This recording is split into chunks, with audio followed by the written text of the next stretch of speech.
My wife told everyone I was lazy when I stayed late at work to finish a project. She invited her friends over to laugh about it while I packed her things quietly. I didn't laugh. I closed every shared account and handed her divorce papers before breakfast. I, 32 male, had been with Eleanor, 31, for 7 years. We met in college. My job was a senior data analyst at a mid-sized supply chain logistics firm. Hers was a freelance interior decorator.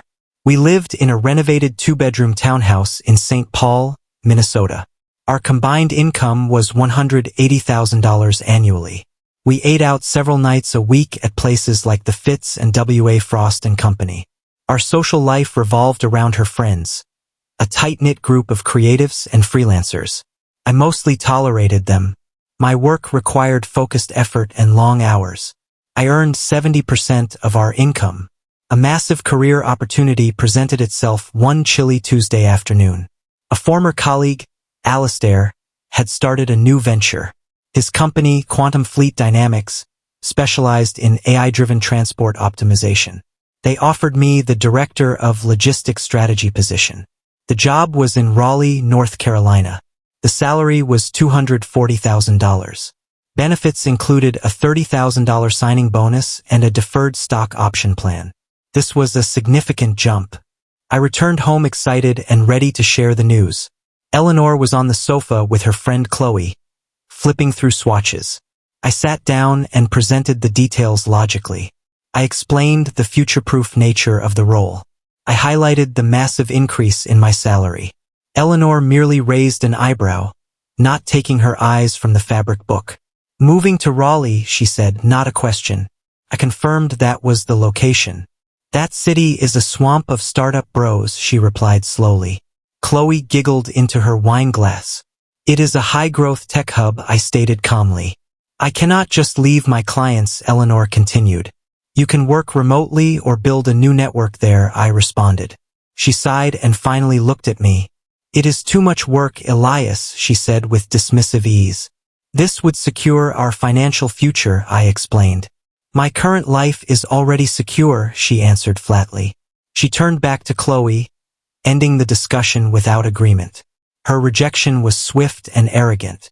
The casual dismissal of my entire professional ambition was a painful, sharp trigger. Update 1. I made the commitment quietly the next day. I accepted the offer from Quantum Fleet Dynamics. My start date was set for 6 weeks later. I kept the contract and acceptance letter locked in my home office safe. I did not mention the move again. Eleanor repeated her dismissive comments to others. She spoke openly about my supposed delusions of grandeur. I heard her telling her sister on the phone one evening. He thinks he will be a tech titan, she whispered loudly. It is embarrassing, honestly, she added for effect. Her friends, particularly Chloe and Madison, sided with her completely. They treated my career change like a joke. During a dinner party, Madison asked if my new title was Chief Overthinker. Everyone laughed. I smiled faintly and kept eating my seared halibut. Their amusement was a clear sign of their shallow loyalty. I began my private preparations systematically. I opened a new individual savings account at a credit union downtown. I moved my portion of the emergency fund and all my personal investments into this new account. I researched apartments in the Research Triangle Park area. I found a sleek one-bedroom high-rise condo in Cary, North Carolina. It had excellent natural light. I started packing all my personal items from the garage and attic. I stored them in a small, climate-controlled unit nearby. I applied for a new Platinum American Express card linked only to my individual account. I meticulously separated my financial life from hers. The silence of my preparation felt louder than any argument. I felt a growing sense of liberation. Update 2. 3 weeks before my scheduled departure, I announced my decision clearly. We were having a quiet breakfast on a Saturday morning.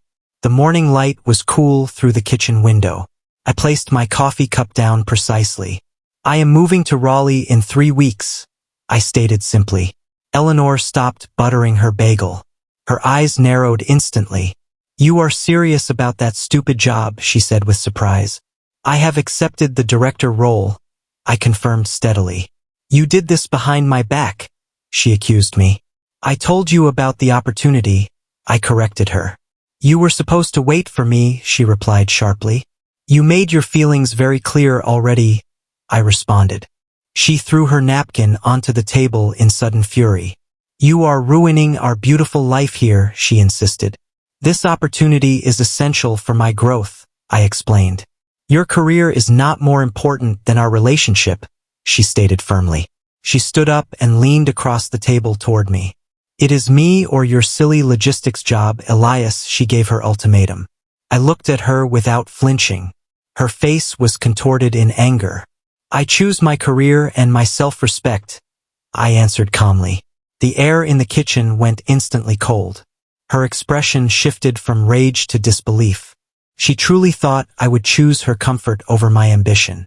Her lack of faith was the final proof I needed. I felt a cool, surgical detachment. Update 3. The fallout over the next few weeks was predictable and exhausting. Eleanor cycled through the classic stages of grief. She started with intense, loud anger.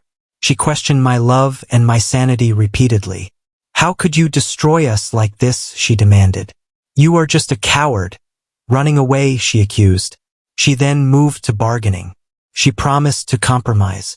"I will look for clients in North Carolina," she offered softly. "We can talk to my friends about it more," she suggested. I merely acknowledged her statements without engaging in the debate. I remained calm and entirely detached. I had already processed this emotional upheaval weeks ago. Her attempts at persuasion felt hollow. Finally, she settled into denial. She acted as if I were taking an extended business trip. She left her side of the closet full. She bought tickets for a play 3 months out. I canceled them without telling her. I continued packing the shared items methodically. I boxed up half of the kitchenware and half of the expensive stereo equipment. I hired a specialized moving company for my own belongings. The morning of the move was quiet. I finished packing the last essentials. The moving van arrived exactly at 8 o'clock. Eleanor had decided to attend a yoga retreat that weekend. She refused to witness the actual departure. It was a perfect, silent escape. I drove my new Volvo S60 Recharge out of the driveway one last time. I had purchased it 3 weeks prior. It felt solid and capable. My first view of Raleigh was the vast, green canopy of the city. The air felt warmer and the pace was faster. My new condo in Cary was minimalist and efficient. Felt like a fresh start. My office at Quantum Fleet Dynamics was a bright, open space. The team was young, brilliant, and highly motivated. My salary deposited 2 weeks later.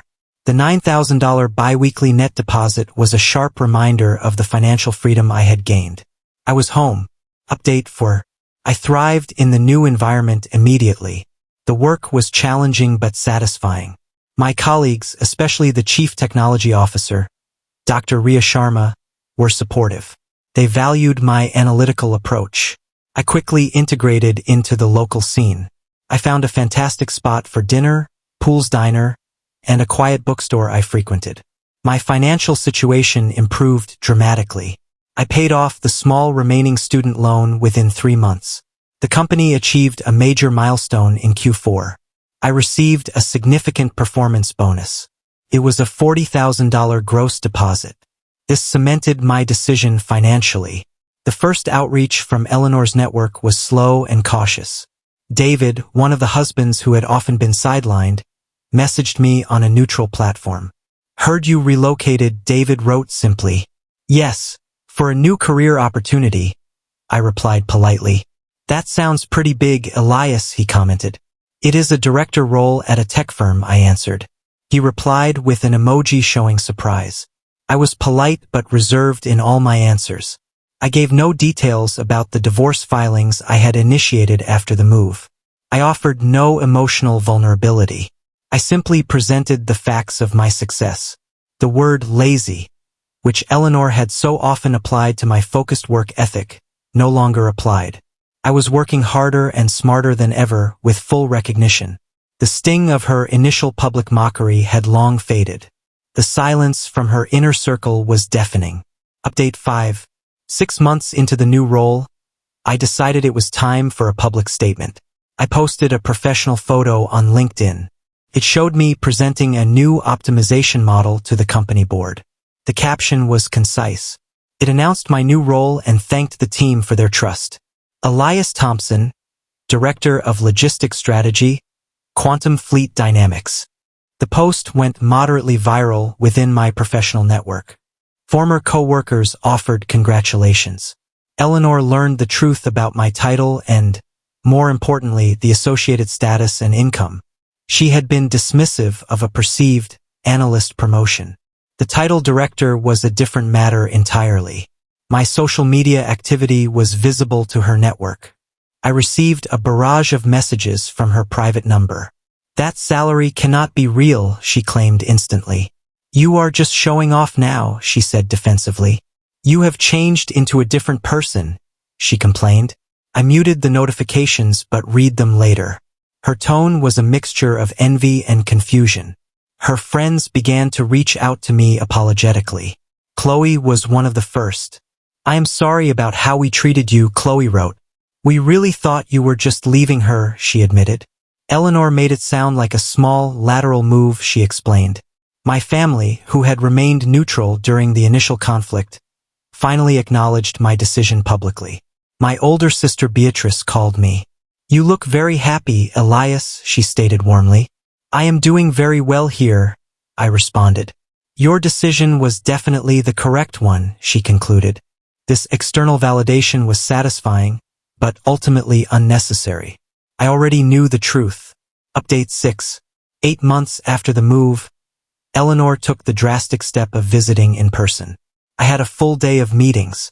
I returned to my condo lobby to find her waiting. She was holding a single wilted rose. The sight of her felt distant.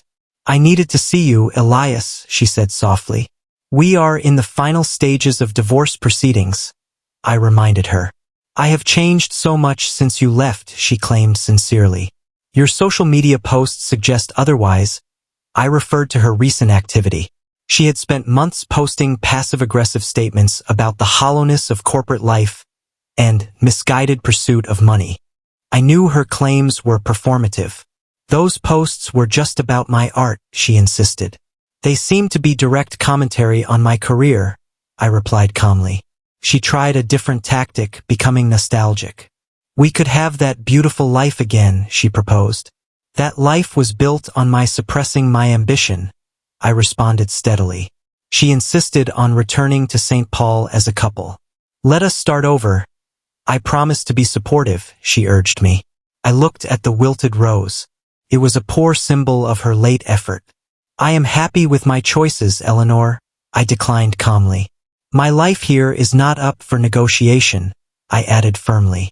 She finally understood the finality of my decision. The realization hit her hard. Update 7.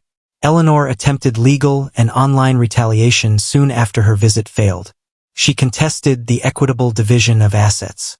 She alleged that I had hidden income during the marriage. She hired an aggressive, expensive lawyer. My own lawyer, a shrewd professional named Mr. Stern, managed the entire situation efficiently. We had meticulously documented every deposit and withdrawal. The financial separation had been done by the book. Her claims collapsed under cross-examination of the records. She was forced to settle quickly, receiving slightly less than half of the shared equity in the St. Paul townhouse. Her online retaliation was equally futile. She posted a long, emotional essay about my supposed betrayal and cold-heartedness. She used the term lazy again, claiming I was too lazy to fight for the marriage. This was the second reference to the hook, and it backfired spectacularly. Several mutual acquaintances, now aware of my director role and substantial salary, spoke up. David posted a short, factual reply. Elias is running a national logistics strategy. He is not lazy. Chloe added. He worked 12-hour days for years. We were misled. The contradictions in Eleanor's narrative were immediately exposed. She lost credibility rapidly. She deleted the post within 24 hours. Her attempts at character assassination simply reinforced her own poor judgment. The silence after the post was deleted was truly satisfying. Date 8. 1 year later, my life was stable and considerably wealthier. Quantum fleet dynamics continued to grow exponentially. My stock options were now valued at over $300,000. I had purchased a contemporary 2-bedroom house in the Wake Forest area. The mortgage was trivial compared to my monthly income. I was driving a newer Tesla Model S. I met Sarah, 33, a sustainable architecture consultant. She was rational, witty, and supportive of my career. We had been dating for 6 months. Our relationship was characterized by mutual respect and low drama. She truly celebrated my success. I received a final, short message from Eleanor on my birthday. I regret how I handled everything, she wrote plainly. I wish I had been a better partner, she continued. I considered her message for an hour. I felt nothing but a quiet sense of closure. Thank you, Eleanor, I replied shortly. I wish you the best in your own pursuits, I added, and then blocked the number. There was no anger, no triumph. Just a final, polite acknowledgement of the past. Final update. 6 weeks later, I was in Minneapolis for a major industry conference. I unexpectedly ran into Eleanor's parents, Mr. and Mrs. Albright, at the hotel restaurant. They were having lunch. They recognized me immediately. I was prepared to greet them politely and move on. They asked to speak with me privately. We sat at a quiet table away from the lunch crowd. Mr. Albright spoke first, his voice low and sincere. We have followed your career since you left, he admitted honestly. Your success is undeniable, Elias, Mrs. Albright added quietly. They apologized for their initial bias during the separation. They admitted they had only heard Eleanor's side of the story. They realized their daughter had dismissed my ambition carelessly. We truly apologize for her behavior and our own inaction, Mr. Albright finished. This was the final, critical reference to the hook. The apology showed the full weight of Eleanor's self-destructive actions. Her description of my hard work as lazy had been an emotional lie that eventually fooled everyone. I looked at them both, feeling a deep, rational peace. I appreciate your honesty greatly, I responded genuinely. My life lesson was a simple one, I began calmly. Never let another person's comfort or insecurity dictate your own ambition, I stated clearly. I explained that I could only respect myself by pursuing my potential. I wished them well and excused myself from the table.